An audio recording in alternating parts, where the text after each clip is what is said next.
sometimes I spend more effort getting the podcast ready than I actually spend doing the podcast.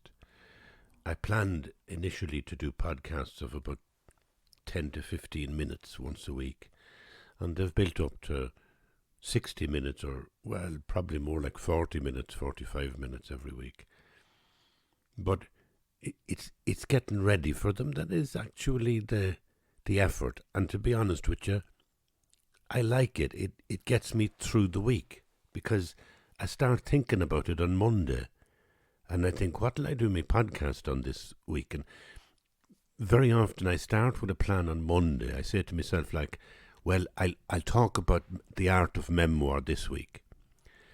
And then some little thing had happened, some very personal thing, and I'd slip back into a reflection on faith experience or God, or it'd be a feast day, or it'd be Christmas Day or something. And then by Friday, I'd be all charged up to talk about religion, God, whatever.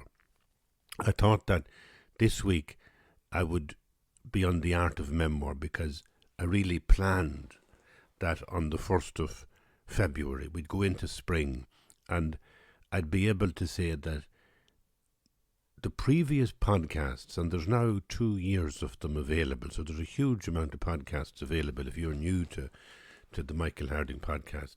There's a huge amount there, and they're like a very personal journal, a kind of a reflection of me as a human being struggling with various health issues, various age issues, various loneliness issues, and kind of sharing with you the way that faith helps me. And the second thing about them is that you'll see that I don't mean faith as being one religion. I don't mean it like that. I don't even mean it about being about religion. There's something very human about faith. And that's what really gets me. If we lose this ability to live on the inside, to live mindfully, we'll have lost something of our humanity. I don't think we will, by the way. Don't get me wrong. I'm not in the business of, catastrophe is up ahead. In fact, my sense is that we belong to a bigger mystery. You can call it by its name if you're religious, or don't call it by any name. It doesn't matter. But in some glorious sense, being here only becomes joyful, only becomes wonderful when you realize that you are part of a bigger mystery. And as my friend Tom McIntyre used to say, those who will not be led will be dragged.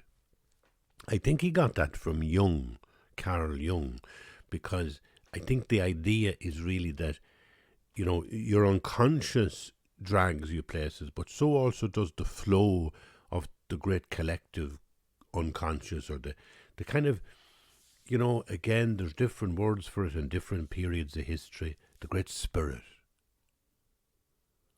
There's something powerful that draws us forward all the time, that awakens us.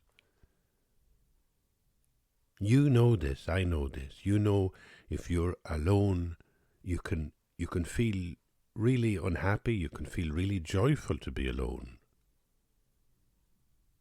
Or if you're with people, you can feel like fully, completely and happy with other people, or you can feel sometimes that other people are hell.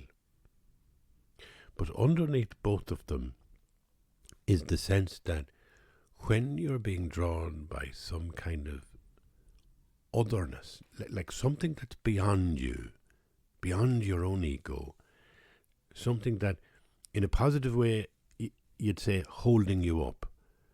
But you don't have to be madly positive. You can say just a presence, the presence that seems stronger than your own consciousness, so that when you awake, you're like awakening to somebody else.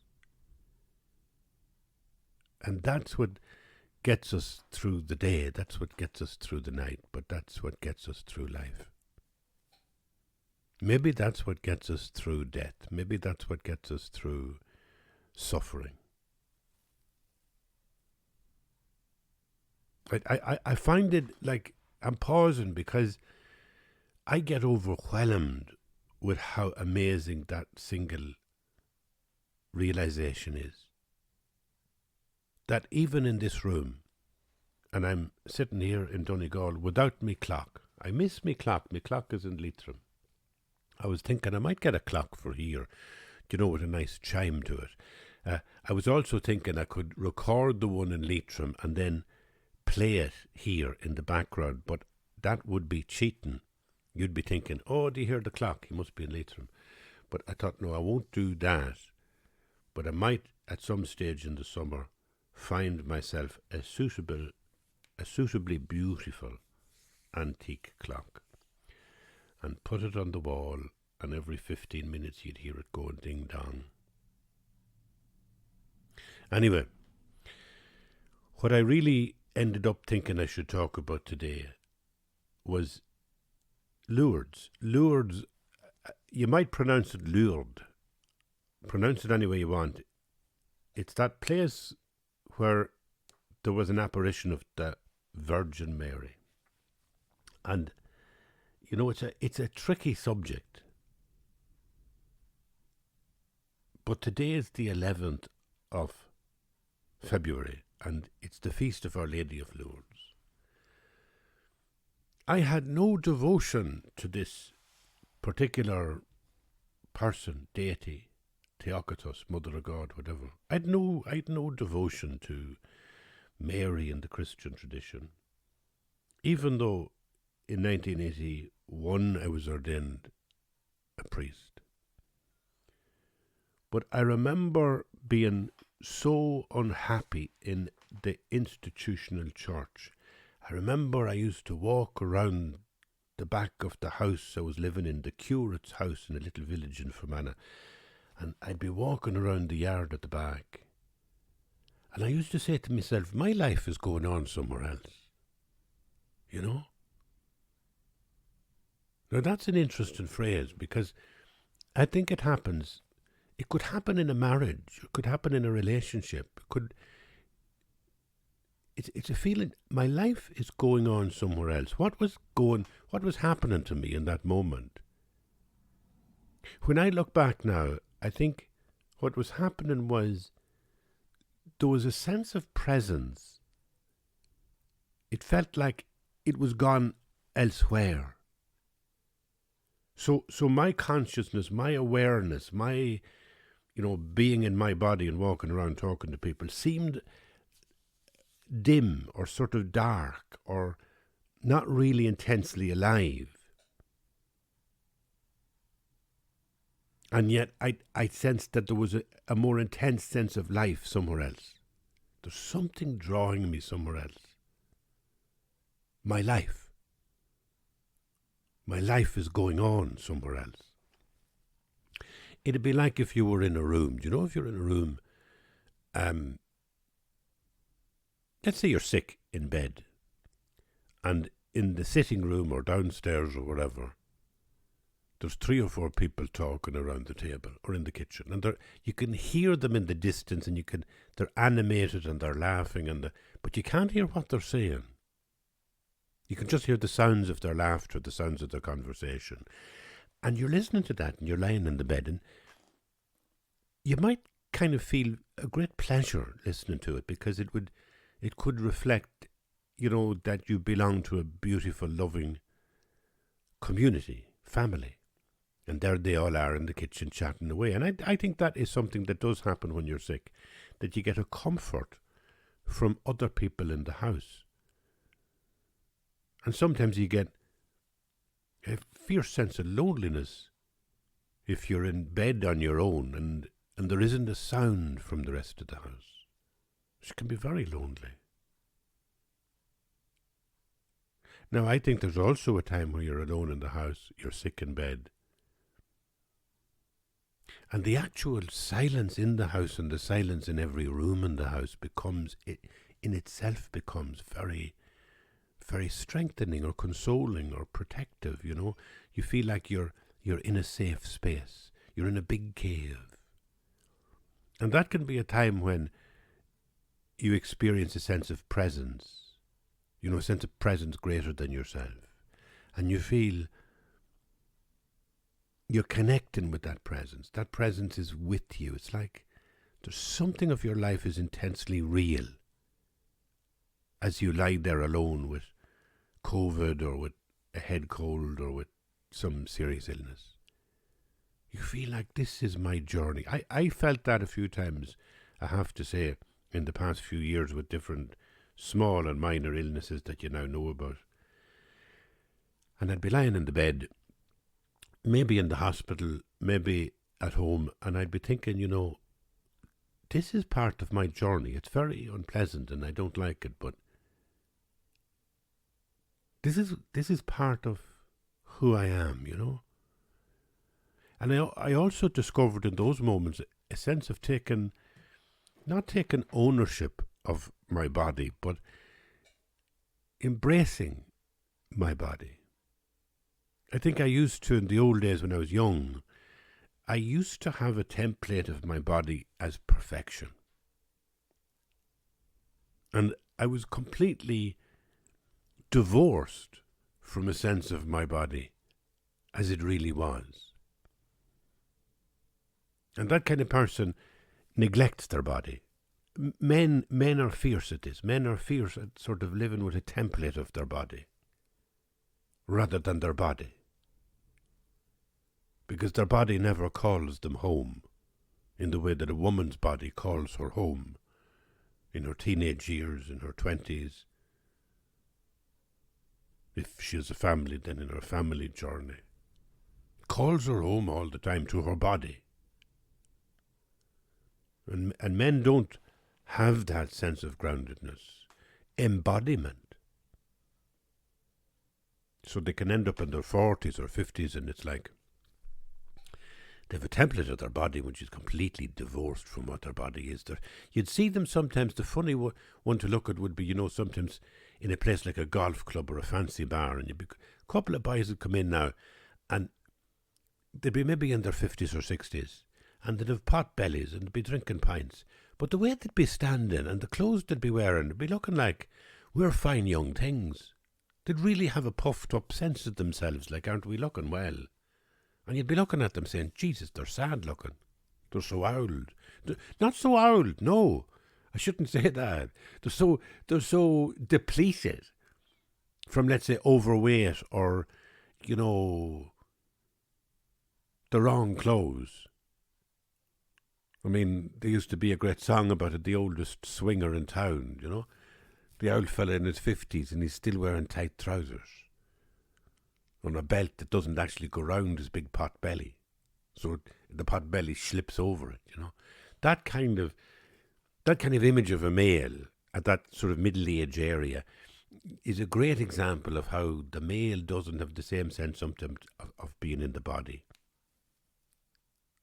And that's a loss, you know, that men, it's a loss, it's a deficit in the male psyche, I think.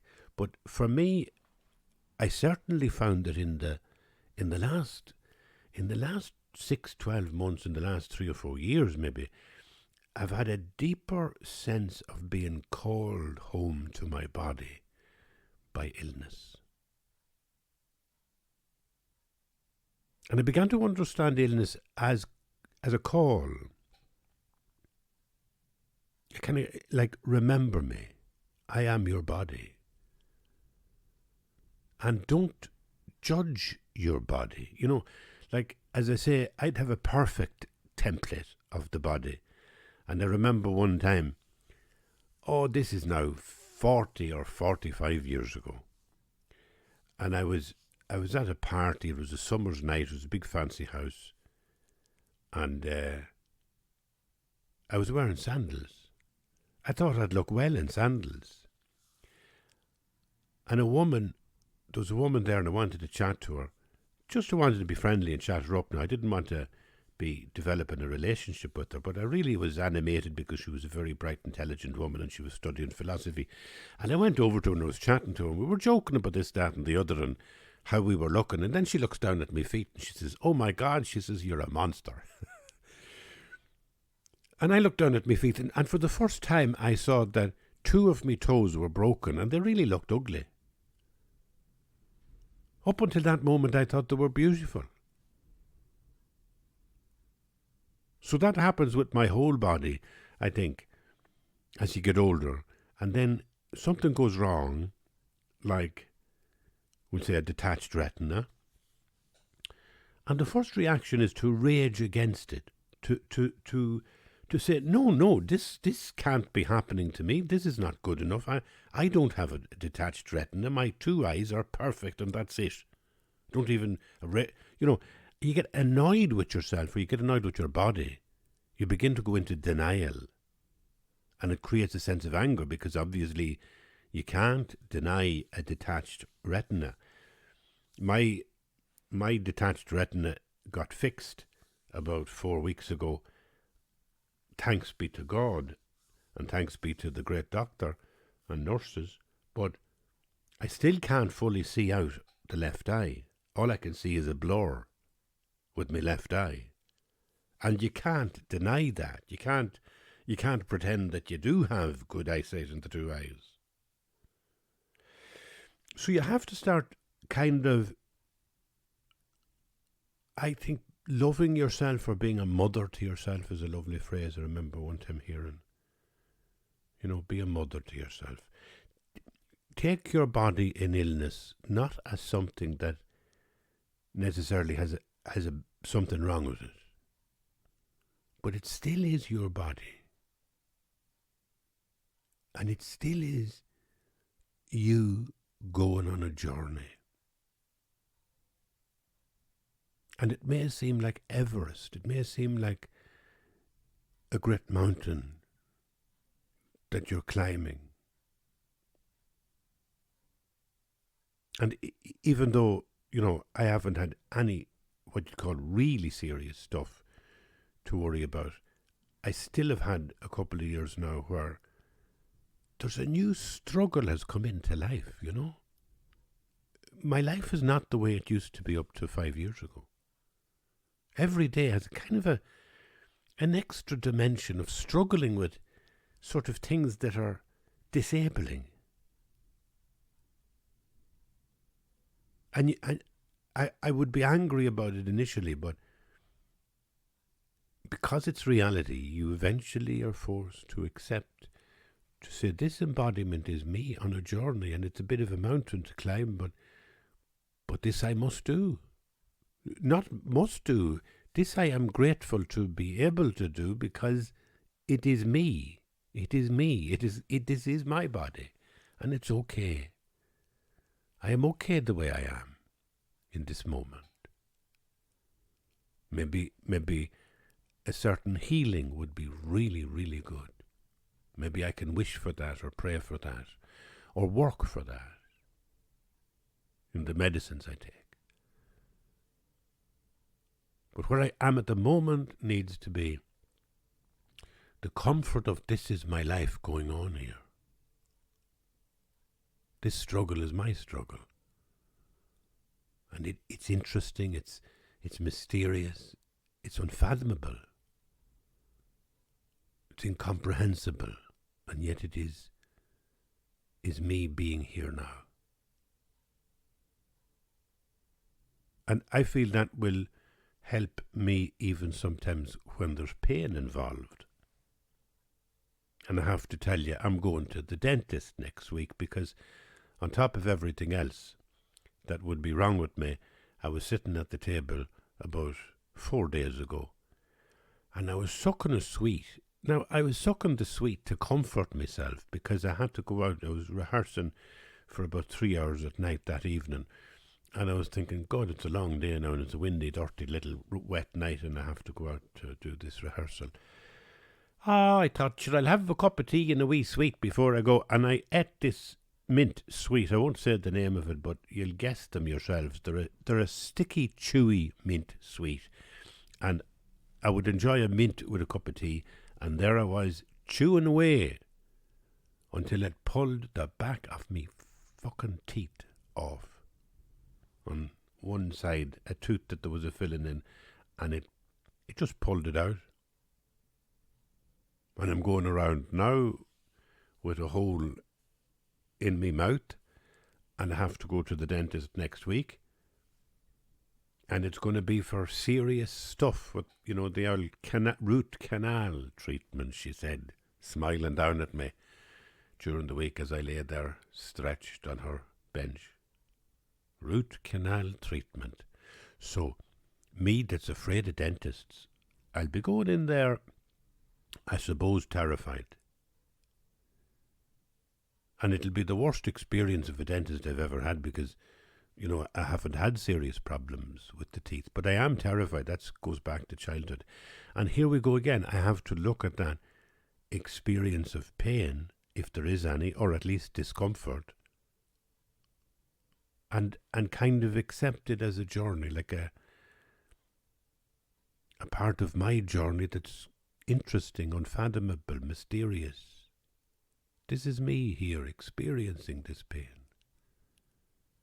But it is me, and being me, living my life, is a miracle. No matter what, it's a miracle.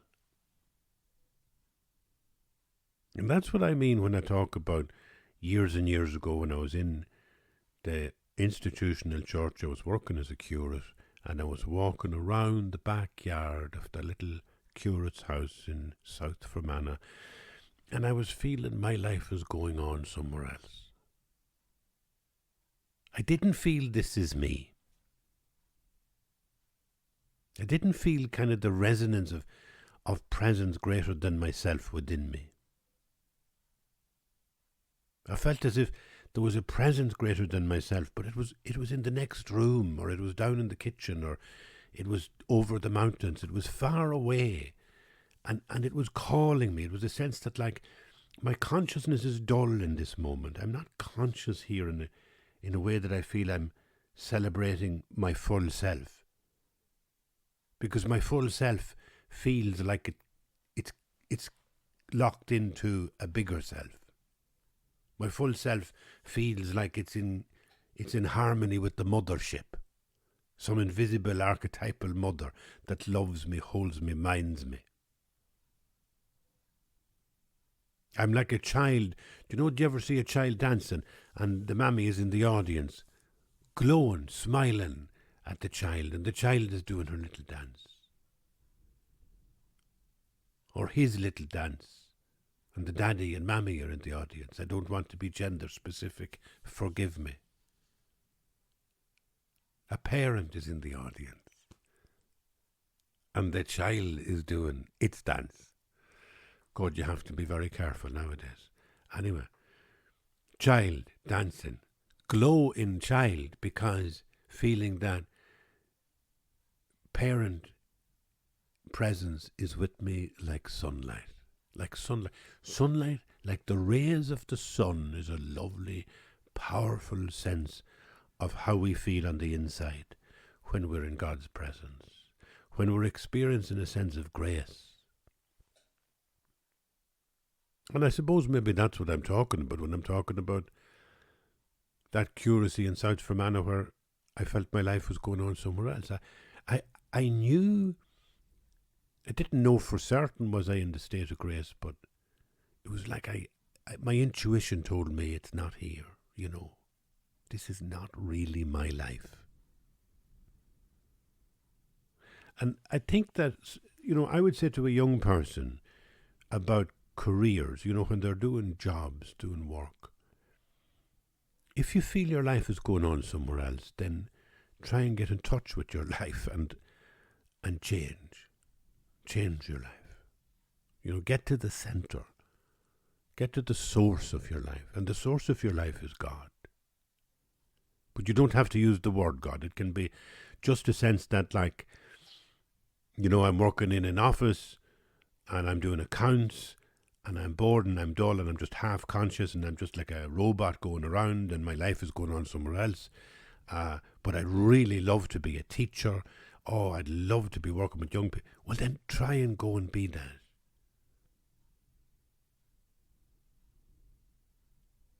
You might say, well, it's hard. Everything seems impossible. In a way, for me, being a writer was where I sensed my life was really going on as being a writer. But even at 30 years of age, certainly in my 20s, I didn't have the courage to be a writer because I felt it's hard. Sure, how could I be a writer? I'd never survive.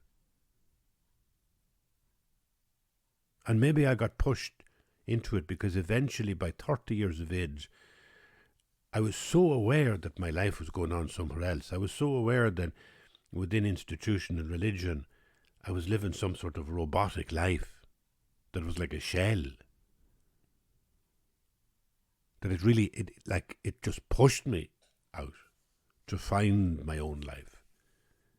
And when I went to try and be a writer, I think I had a few successes, but I think it's taken me 40 years to finally get there. So every journey is hard, and being yourself is hard. And it's a challenge as well, like a mountain, to try and reach to that place to be yourself, to feel that you're so living your life that it's as if a higher self was shining through you. And that is what they used to talk about when they talked about grace. I'll give you a lovely story. I love this story. It's about Joan of Arc. Joan of Arc, when she was being interrogated as to her visions, one of the people in the tribunal said to her, "Joan, are you in the state of grace?"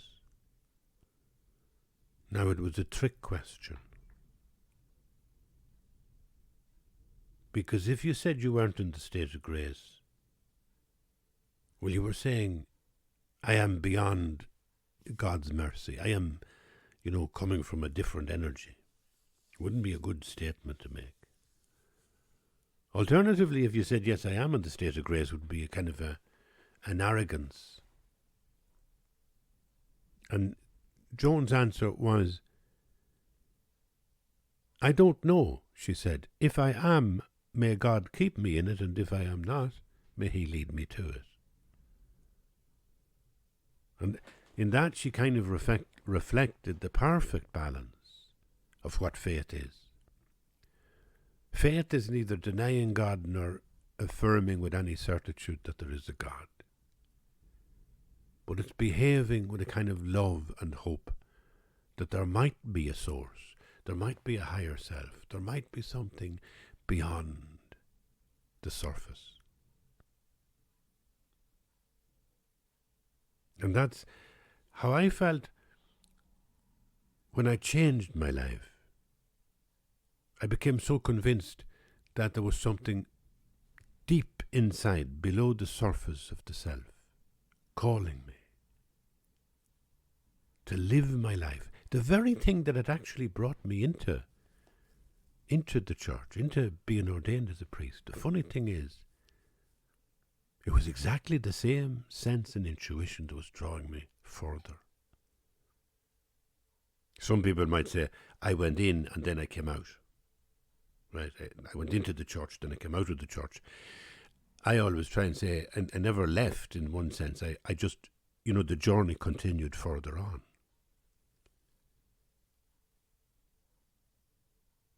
There's another beautiful phrase people use, to follow your heart. And I think that's part of it as well.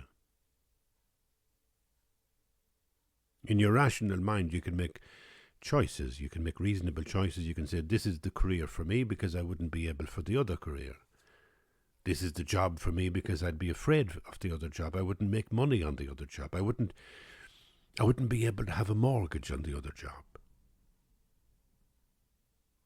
This is the place for me to live. It's a city. I can work here because I'm a journalist, let's say, or this is the kind of work I do, and I wouldn't be able to do this work if I lived in rural Ireland. So I might feel my life is going on somewhere else, in rural Ireland, but I have to live here. We have to live here in these urban places. They're not good, we're not happy, but we have to do this. Why? Well, we couldn't do the other. We couldn't afford to do the other. I remember one time someone saying to me, I was writing away, the child was born, we were sitting in Leitrim and we didn't have a penny between us. And I remember one time I was up in Dublin and people would think you're making money out of writing, you know, and you don't really. I mean, for a book that gets published, where the publisher might make 15 or 17 euros, the author makes €1 or maybe 70 cents, you know. And in the old days, I wouldn't have a penny, 2 pennies to rub together. And I remember one person, a teacher, and saying to me, I'd love to be a writer too, it's all right for you, but I have a family to look after. And I thought, but sure, I have a family to look after too. So following your heart is something that I think that it's what I was doing on that particular day, walking round behind the curate's house, saying to myself, my life is going on somewhere else. My heart is somewhere else. You know the way they use that phrase, sure, his heart wasn't in it. And if you ever meet a teacher, or if you ever meet a doctor, or if you ever meet a writer, and their heart isn't in it, you know what I'm talking about.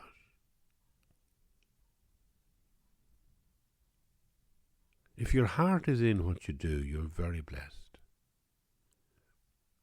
If your heart is in what you do as a father or as a mother, as a husband or as a wife, as a husband and a husband, whatever, you will know that your heart is in it. Your heart is a higher self that speaks to you through conscience, and we may go way beyond the Christian tradition, no problem. But our hearts will still tell us where the maps are, where the roads are to home. Our heart will call us home all the time, you know.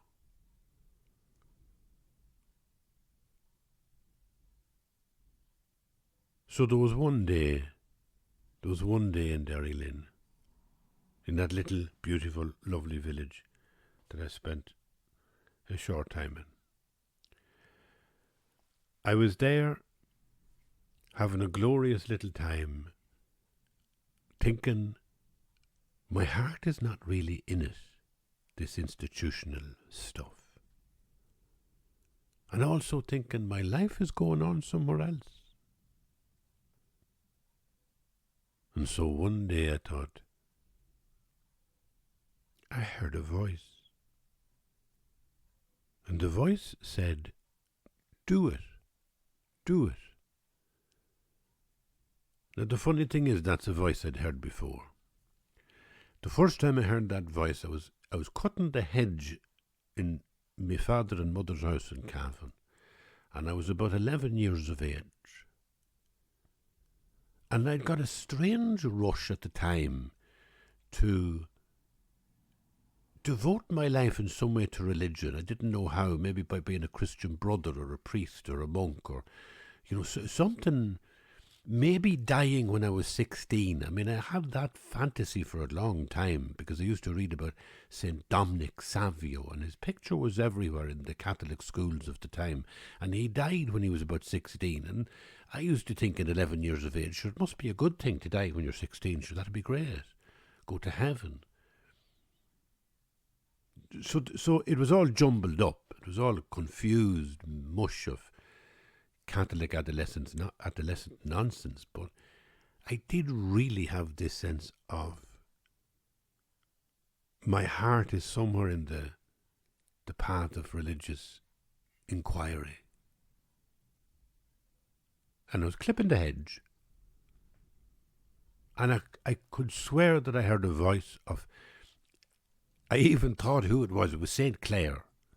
Obviously St. Clair was in my head because there was a poor Clare convent in Cavan, and the voice said, do it. And that was it. Now, I didn't change my life dramatically. I mean, I was simply going from primary school to secondary school, but certainly I marked that day, that moment, as the moment where I felt I'm really going to try and change my life. I'm really going to try and find where my life is going on. I'm going to follow my heart.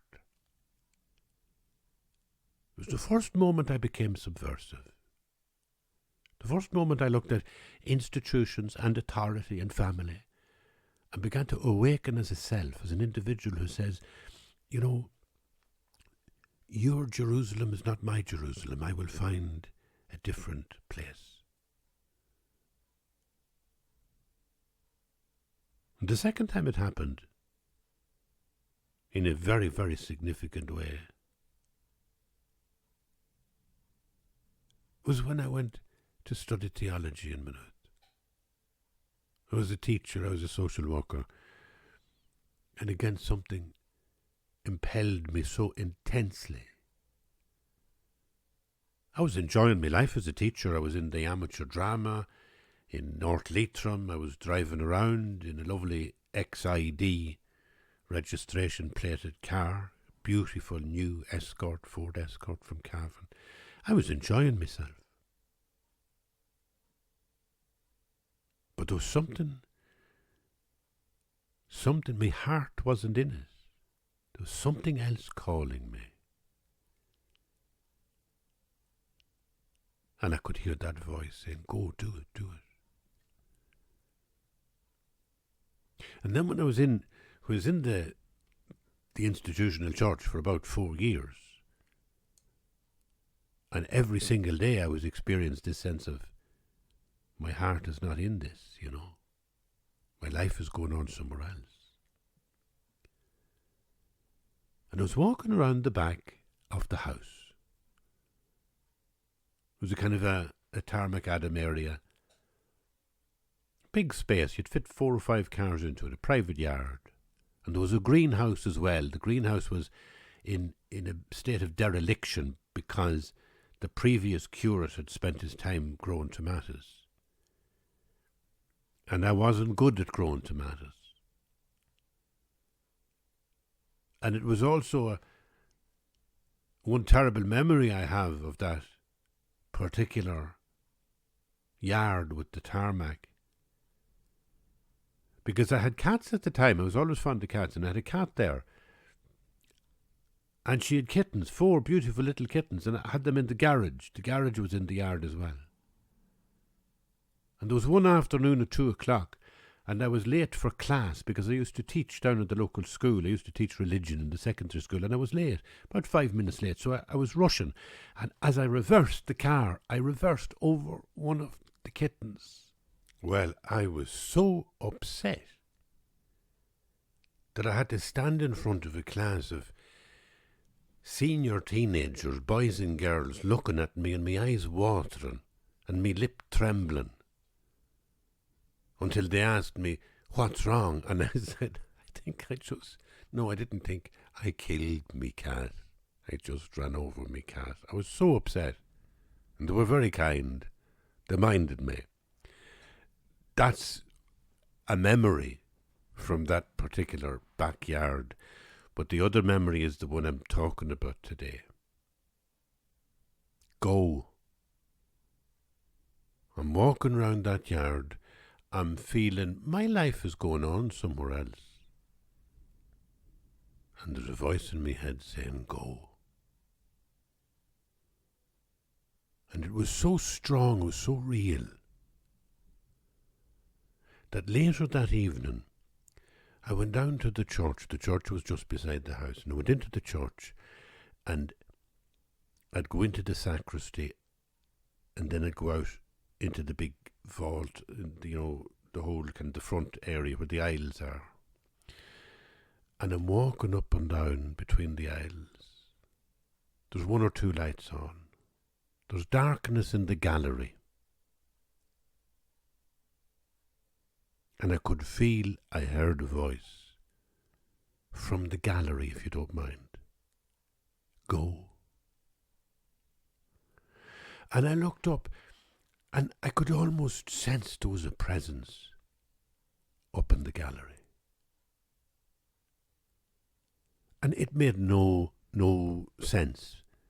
I think years later I looked back and I thought that in some sense the gallery is where the music was.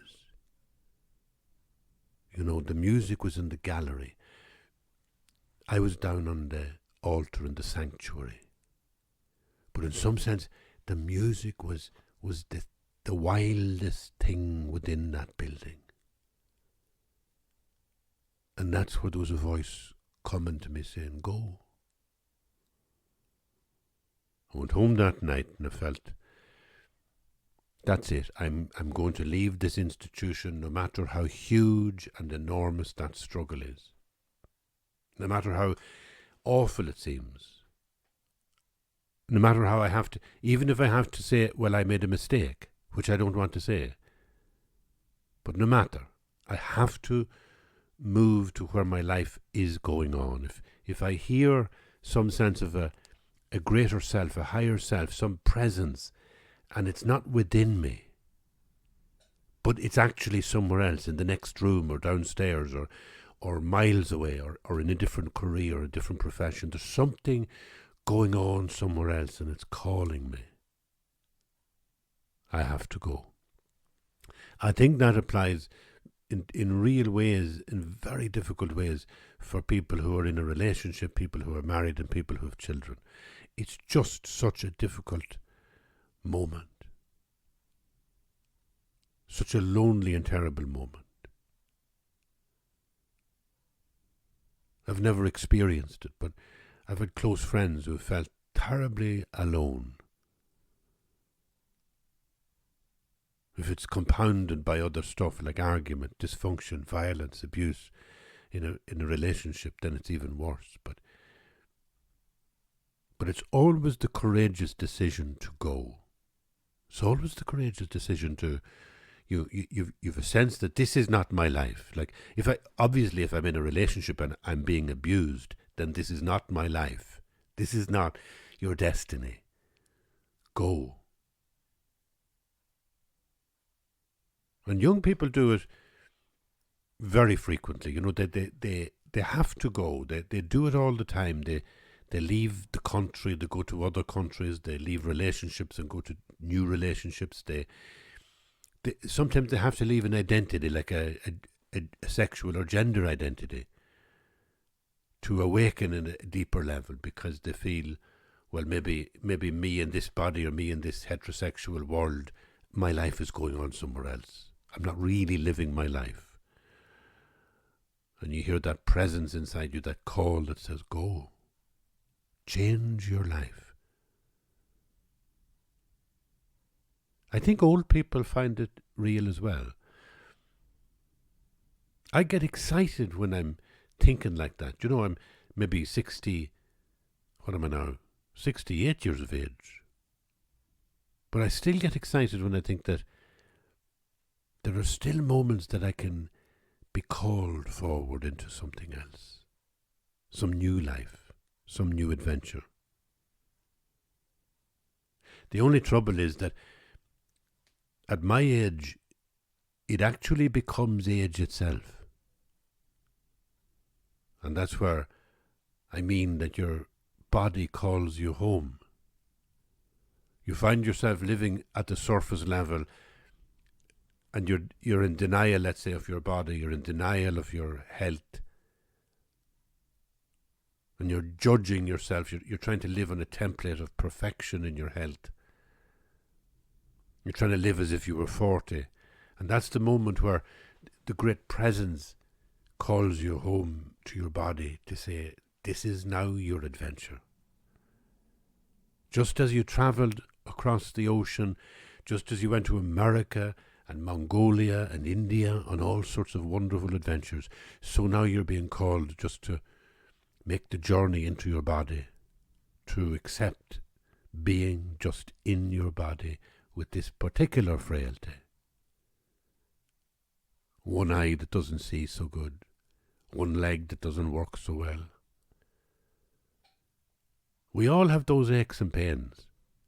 We're all on tablets.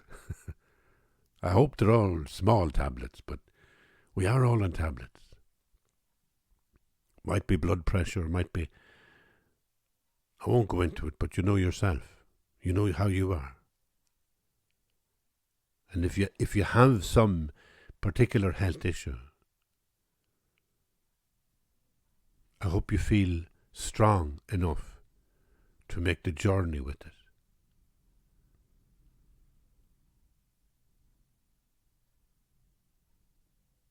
Now that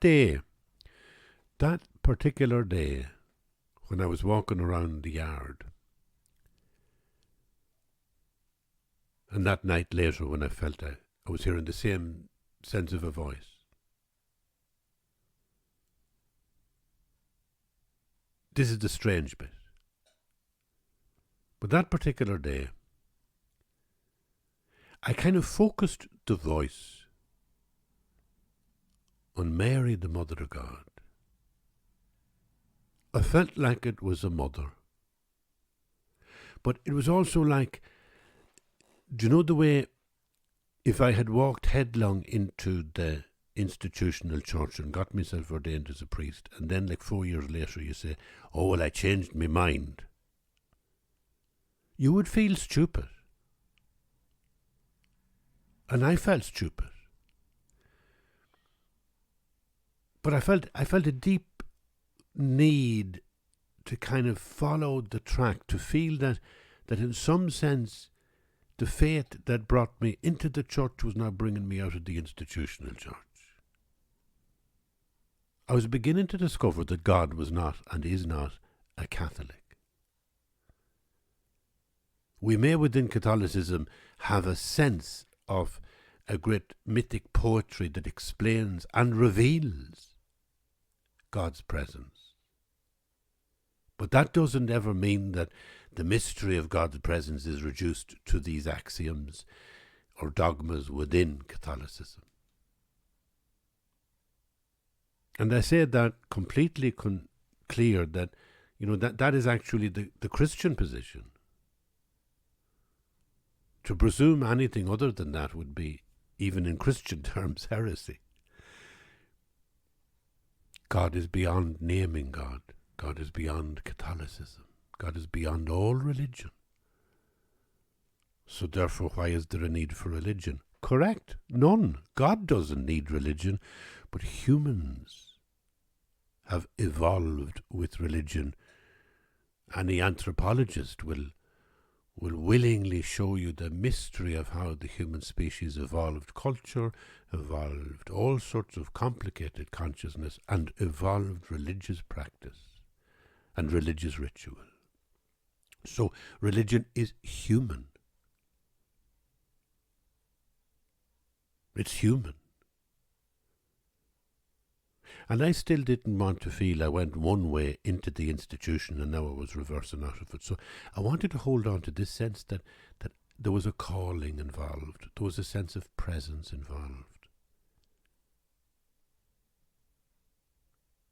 And so I didn't know that day was the 11th of February, 1985. I didn't know that it was the 11th of February, and I didn't know that the feast day was the feast of Our Lady of Lourdes. But it suited me imaginatively to think, well, there you go, it must have been Mary, the Mother of God, Mary of Lourdes, who has spoken.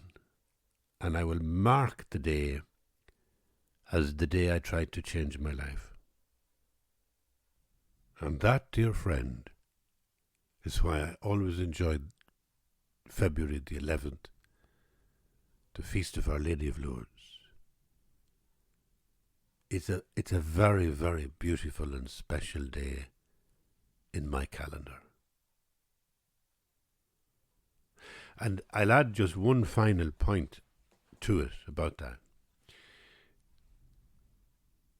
I marked it as a day of turning for me. I marked it as a day that from that moment onwards I would go forward to find where my life was really going on. So if I was a writer, I would commit myself to being a full-time writer, and that's what I would do with my life. And no more trucking with institutions that I was not really happy with.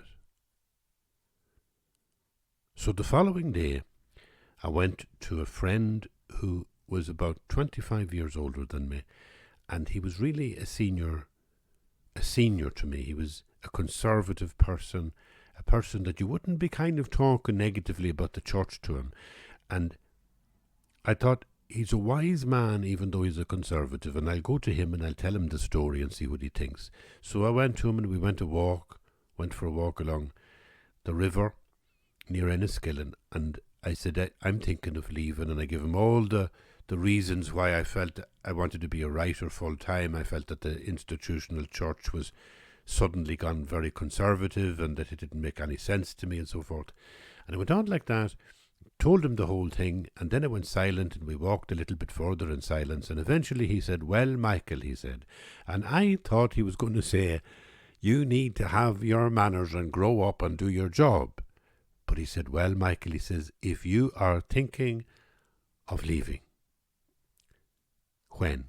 I said, well, maybe next year, maybe the year after, I'm not sure, I need to prepare for it. He said, if you're thinking of leaving, go now. Don't leave it till next year. Next year, he said, you'll be 31, then you'll be 34, and then you'll put it off till you're 35, and then you'll be 40, and you will leave it too late. If you feel it. So it was an amazing piece of advice, and based on that piece of advice, and I thanked him for it, and I put a deadline in my diary that before the 11th of February the following year, I would have completely changed my life. And I did. And I'm so grateful. I'm so grateful, first of all, that I heard that voice on the inside, that voice saying, go. Your life is going on somewhere else. You need to change your life. Do it. Secondly, it manifested at the surface level. It manifested in the real world of the surface, on the outside, by going to somebody and declaring to them the truth. I'm not really happy. I'm not happy in what I'm doing here. And that they said to me, go. But go now. That was the wisdom.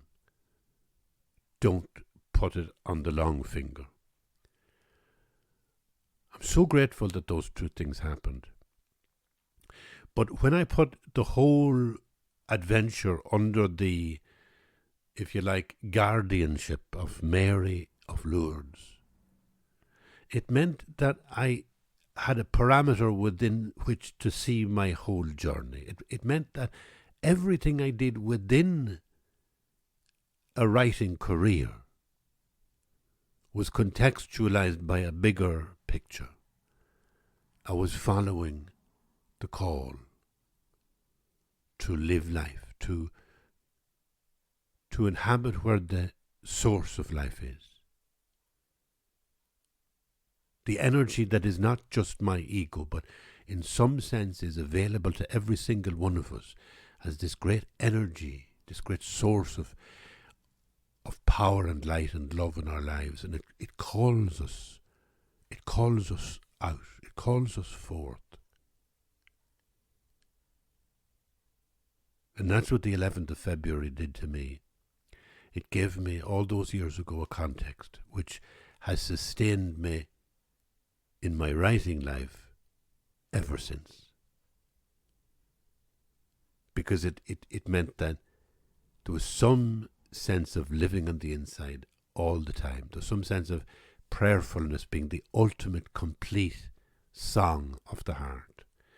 There was some sense of, if you like, being called and having grace come at you like a call, and feeling that everything you were doing, you're trying to find a response to the way you're being called.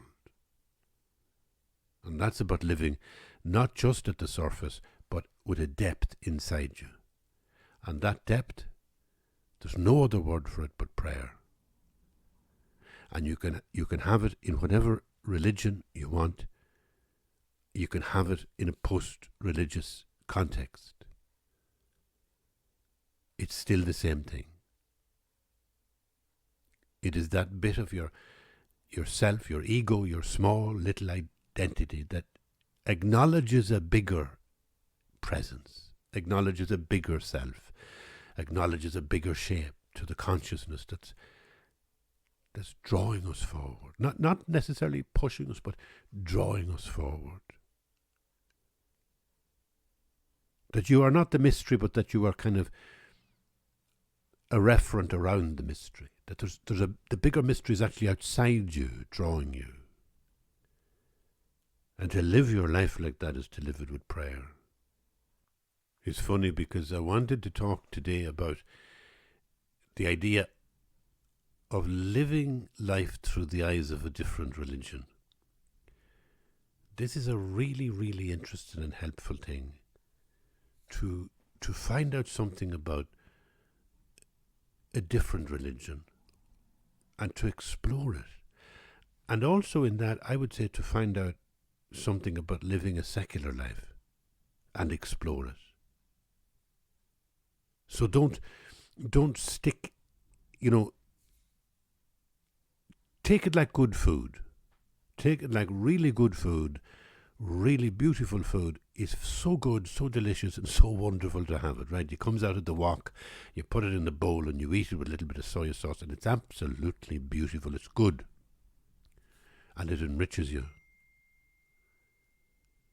Well, if you just ate it all the time, if you just sat there bowl after bowl after bowl, and day after day after day, it would begin to make you ill. I think religion can be the same. I think if you take it in little bowls, if you delve into it and see how it opens your heart, it can be very useful. And sometimes if you try a different bowl, if you try a different taste, that too can be useful. Not that it draws you away from your own faith, but in a way you understand the language of your faith better when you realize there are other languages in which to say the same thing. I wanted to talk about that in this podcast, and I have, just as usual, been taken or carried away in a different direction. So I hope you don't mind. Hopefully next podcast I'll try and come to this subject of how you can't put the head of a yak on a sheep. Thank you for being here. Bye-bye.